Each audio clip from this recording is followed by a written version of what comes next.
Жаныбарлардын жана адамдардын ички органдарына лентасмал гельминт курту байырлап аллергияны чакырган оору эхинококоз деп аталат. Көпчүлүк учурларда аталган ооруга ит, мышык, чочко, ат, эшек сыяктуу жаныбарлар жана адамдар чалдыгат. Айта кетсек, оору жаныбарлардан жугуп, ал бир топ убакыт бою байкалбай жүрө берет. Эхинококоз ичегидеги түссүз өңдөн келип, тоголоктошкон баштыкчадан турат.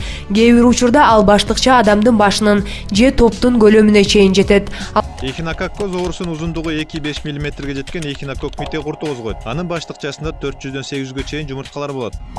Эхинокок мите курту адамга жукса, ыйлакча түрүндө ички органдарда, мээде жана сөөктө жайгашат. Чоңойгон сайын башка органдарды кысып, иштешин бузат. Эхинокок курту ит, мышык, карышкыр, түлкү жана чөөнүн ичегисинде жашайт. Адамга жукса, ыйлакча түрүндө кездешет. Эхинококтун жумурткалары заң менен сыртка чыгып, ит мышыктардын куйругунун тегерегинде, жаткан жеринде кездешет. Негизи колду жуубай тамак жегенде жугат.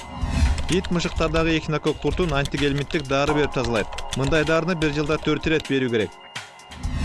Эхинококоз дартына чалдыккан адам дары-дармек менен эмес, бир гана хирургиялык операция жолу менен айыгат.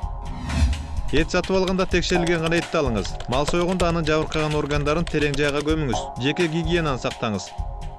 Албетте аталган дарт мындай абалга жеткен болсо, анда тезинен дарыгерге кайрылганыңыз оң. Бизге кожоюндар алар оорубайт, только өстүрүп, анан организмге таркатат.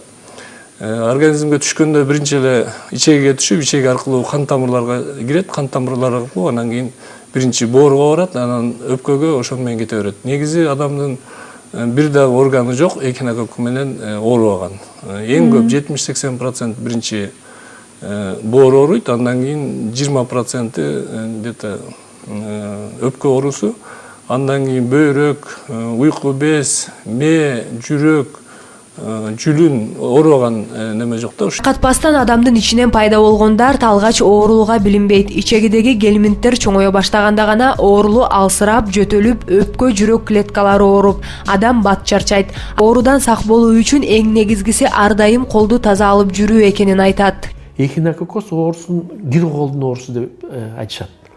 Эгерде мисалга тамак ишердин алдында адам кереле ишке жүрүп, ар кандай нерселерди кармайт.